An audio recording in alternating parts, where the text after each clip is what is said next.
Hi there, Heather Steves here, and today I want to share with you a lovely little mini album that I recently made. So I started out by grabbing this Heartfelt Creations album, had it in my stash for quite a while. It's just over 3 inches deep, and I also had these pocket and flip fold inserts, type D, also from Heartfelt Creations. So I don't have a lot of experience with these inserts, so I just looked up videos on YouTube, and if you want to see some great tutorials, go to the Idiot Quilter, and he's got some great tips on how best to use these. So just playing around with them here after I watch the videos and figuring out how I want to fold them so that I can add them into my album. So the paper that I'm going to use for this album is Ciao Urban Blue Denim, and I had purchased it as a kit from Stamplicity Paper Arts for a little mini album, but I decided not to make the mini album that they had shown. Instead, I used it as inspiration and decided to do the same thing that they had, which was to make it a landscape album.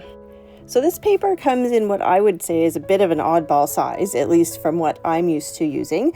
The sheets are 9 1/4 by 11 1/4, but they worked perfectly for a landscape album because I could get 2 pages out of each sheet. So you see that I'm just cutting them here, so I made sure that I cut the right size for my cover, and then I went through and cut out all of my pages for the inside of the album as well. Once I had all of my pages cut, I went through and ink distressed all of the pages in the album, the cover, all parts of it. I used Catherine Pooler's Sandcastle ink to do that, and then I did that with all of my papers as well. So whenever I'm building an album like this, I always use score tape, double-sided adhesive, to attach all of my papers into my album. I want to make sure that they're good and strong and that they're going to hold properly.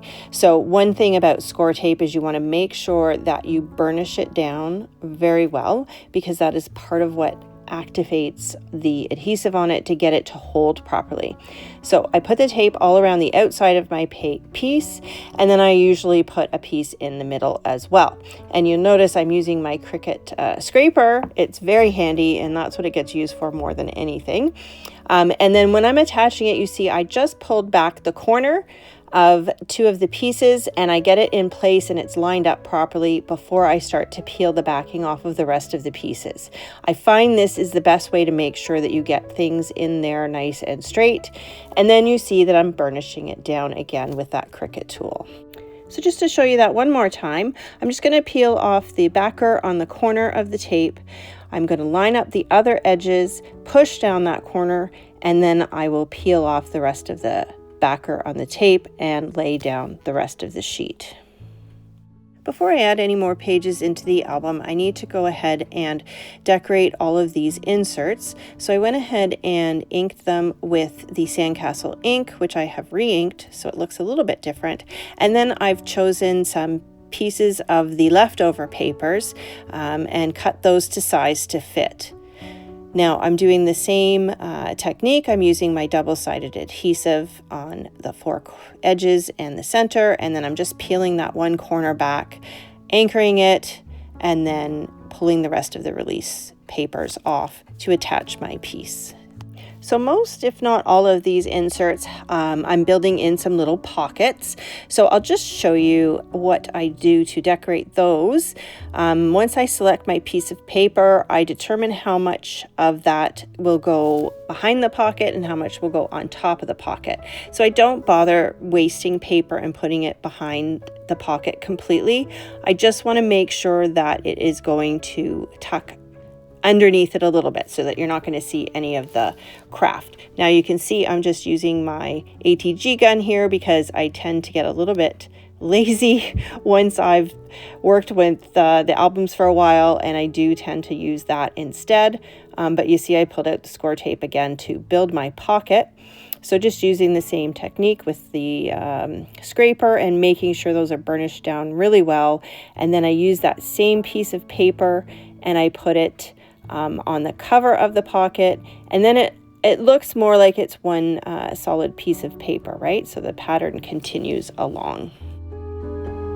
So I just continue adding all of my papers to the rest of this insert, just as I had done previously, and using the score tape for all of the pockets. Once I have everything covered, then I want to add score tape to the flap. I want to make sure that it's going to be good and strong holding it in my album, but I realized I put the score tape on the wrong side of this one, so I just put it on the other side.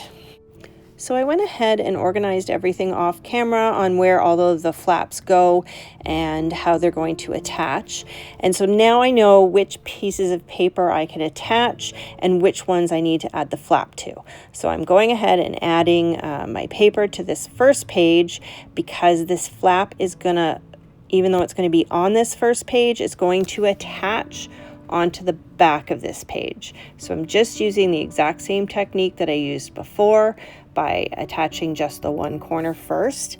And then once I have that down, you can see that I know where my flap needs to go, but because there's thicknesses and stuff, it's a little bit awkward. So I'm just kind of pushing it and forcing it and holding it in the right place. The backer of my tape didn't all come off. Sometimes that happens when I hold it too tightly. But anyway, I got that attached. I make sure that it's really, really good and stuck down there. And then now I can go ahead and put the paper on the back side of that.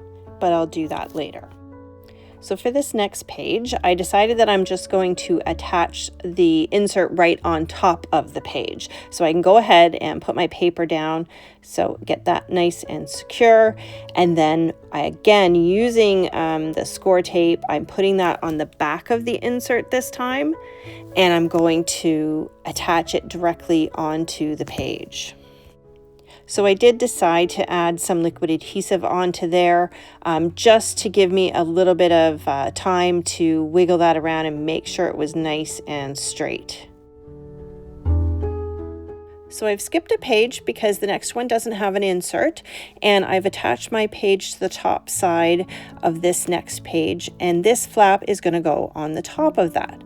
So I'm just placing it where I want it there, and now I'm just flipping it over and attaching the score tape.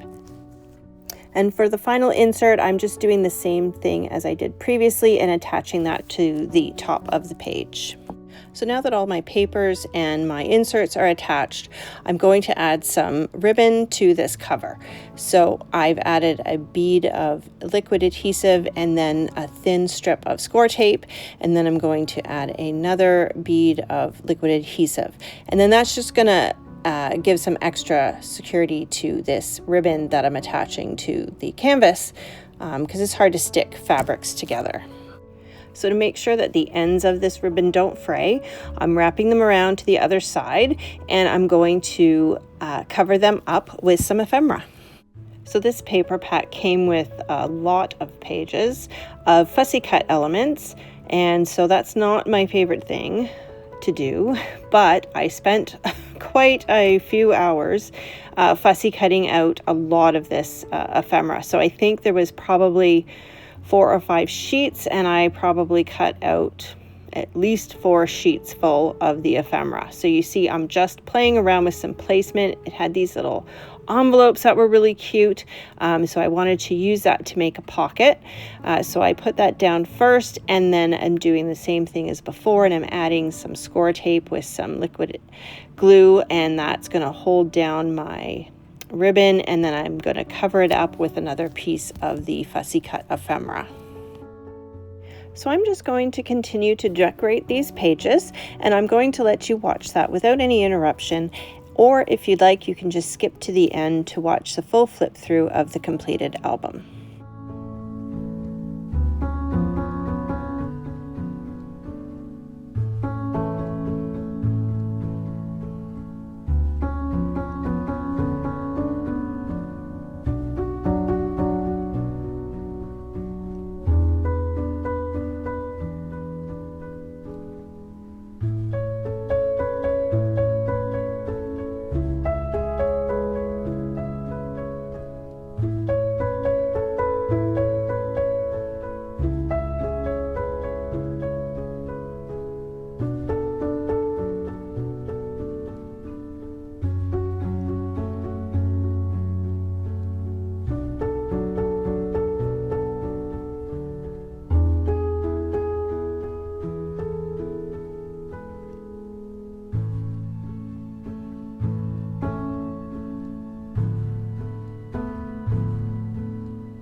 Unfortunately, I forgot to record the assembly of the cover of the album, but I took this photo just as I was kind of preparing where things were going to go.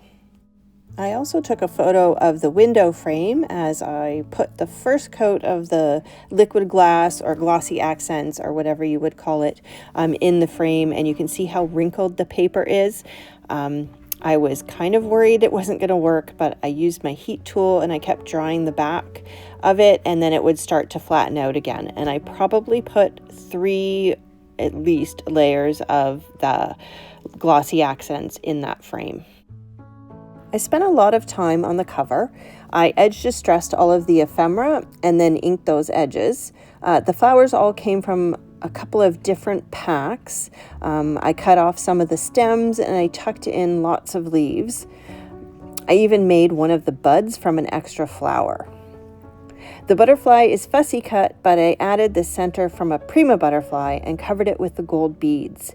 I dipped an old paintbrush in glue and then the beads and spread them all over that as well as the rest of the page. I did the same with those gold chunks, and then I finished everything off with a few of those word stickers from my stash.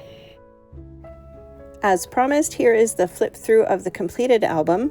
I really hope you enjoyed this video, even though it was a little bit long. Please don't forget to like and subscribe to my channel, and have yourself a wonderful day.